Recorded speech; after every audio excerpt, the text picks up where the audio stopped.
Hello friends, कैसे हैं आप।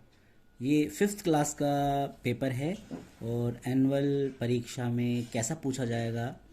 एक सभी बच्चों के लिए एक स्पेसिमेन है, एक तरह से उनका अभ्यास प्रश्न है। इसी तरह का प्रश्न आपके एनुअल परीक्षा में पूछा जाएगा, जो सत्रांत परीक्षा वार्षिक परीक्षा होने जा रही है सोमवार को। आइए हम अभ्यास कर लेते हैं।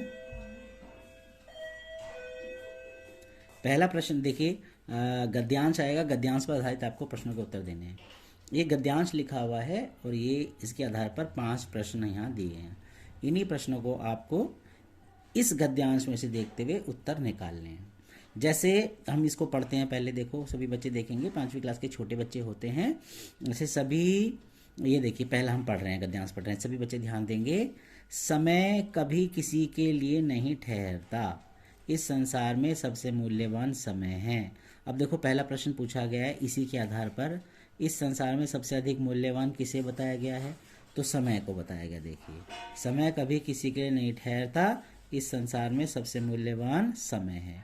वो प्रश्न पूछ लिया इसी के आधार पर कि इस संसार में सबसे अधिक मूल्यवान किसे बताया गया है, तो समय को, धन को, विद्यार्थी को, तो समय को। ये आंसर हो गया। ऐसे आप कर दीजिए। देखिए आगे पढ़ रही है, हम साथ साथ आंसर भी निकालते रहे हैं।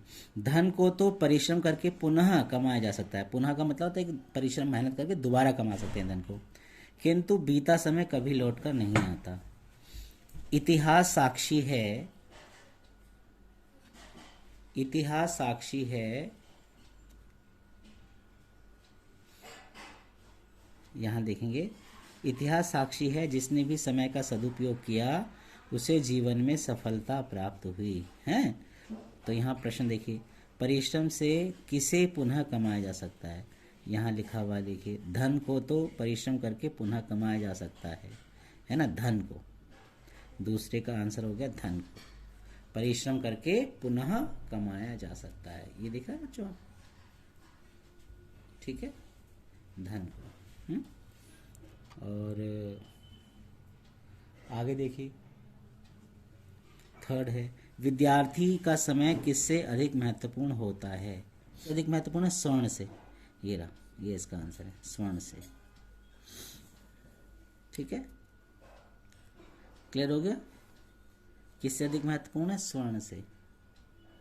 आगे चलते हैं, देखिए चौथा, जिसने समय का सदुपयोग किया उसे जीवन में क्या प्राप्त हुआ। यहाँ लिखा हुआ है साफ साफ, जिसने सदुपयोग किया उसे जीवन में सफलता प्राप्त हुई, तो सफलता, ये आंसर हो गया। तो आपको कुल मिला के इसे पढ़ना है और आंसर देने हैं। परिश्रम का अर्थ क्या है, सोना, बेकारी, मेहनत। क्या अर्थ है बच्चों, मेहनत, ये परिश्रम का अर्थ है। तो आपने ये कर दिया और 5 नंबर आपको खरे मिल गए। ठीक है, आगे चलते हैं। दूसरा देखिए,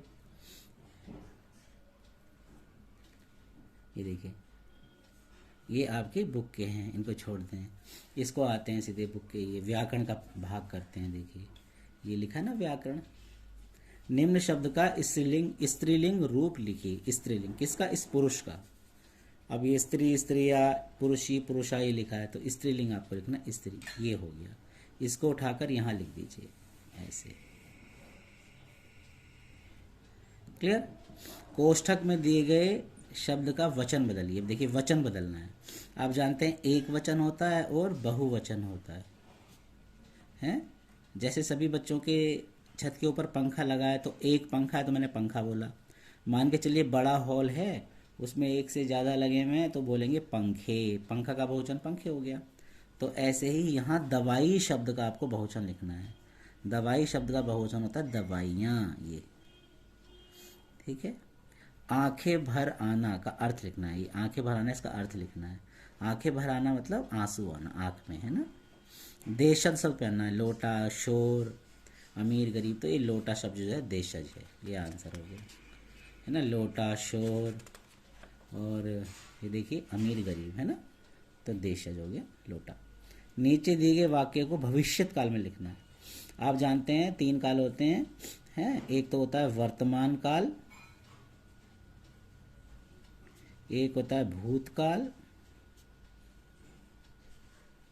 है ना, और तीसरा ये लिखा भविष्यत काल। तो इस पूछा है इसमें कि निम्न वाक्य को भविष्यत काल में लिखें। बिशन लौट आया था, इसमें गा है ना, फ्यूचर की बात होती है, लौट आएगा, करेंगे, जाएगा।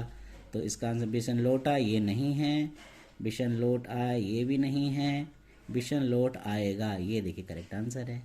बिशन लौट रहा है ये भी नहीं, ये वर्तमान काल हो गया, ये भूतकाल है दोनों। ठीक है, तो नीचे दिए गए रिक्त स्थान में उचित सर्वनाम भरना है।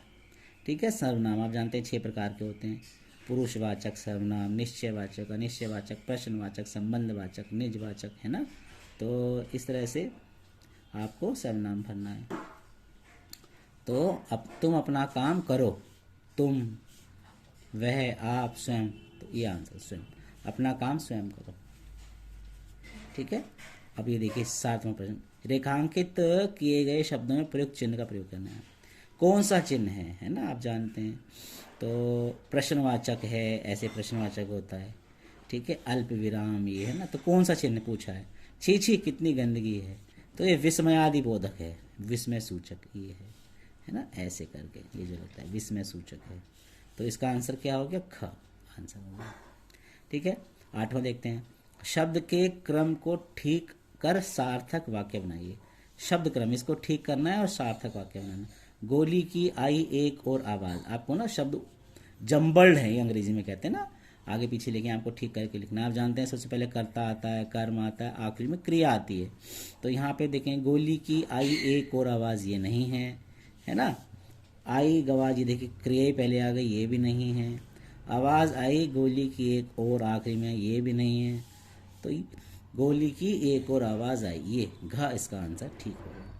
ऐसा ही प्रश्न अगर आपकी परीक्षा में पूछा जाता है तो आपको ये सारे लॉजिक लगाने हैं, तर्क लगाने हैं और फिर अपने आंसर को करना है। ठीक है, ऐसे 9वां प्रश्न देखते हैं, पानी में आग लगाना।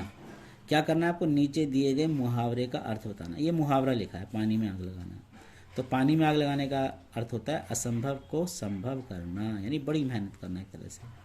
ठीक है, तो ये मुहावरे का ये जो मुहावरा लिखा है इसका अर्थ क्या है, असंभव को संभव करना। पानी जलाना, प्यास लगना, पानी मांगना ये सब नहीं है। तो क्या अर्थ हो गया, पानी में आग लगाना का असंभव को संभव करना का इसका आंसर हो गया। 10वां देखिए, निम्नलिखित शब्द का संज्ञा भेद बताइए, है ना, संज्ञा भेद बताना है आपको। आप जानते हैं है ना, संज्ञा के 3 भेद होते हैं, व्यक्तिवाचक, ठीक है, दूसरा जातिवाचक, और तीसरा कौन सा होता है बताइए, भाववाचक। ठीक है, तो भेद बताना इनमें से कौन सा है, किसका, इस खुशी शब्द का। ठीक है, निम्नलिखित शब्द का संज्ञा भेद, ये खुशी शब्द का आपको भेद बताना। तो ये कौन सा है, भाववाचक है, जातिवाचक है, व्यक्तिवाचक है, कौन सा है। तो खुशी शब्द जो है भाववाचक संज्ञा है ना। तो आपको ऐसे लगाना है। तो ऐसे आप शब्द को पहचान के आप उनके उत्तर दे सकते हैं। तो आप ऐसे ही अभ्यास करिए और आपको सोमवार को होने वाली परीक्षा में बहुत लाभ मिलेगा। थैंक यू बच्चों।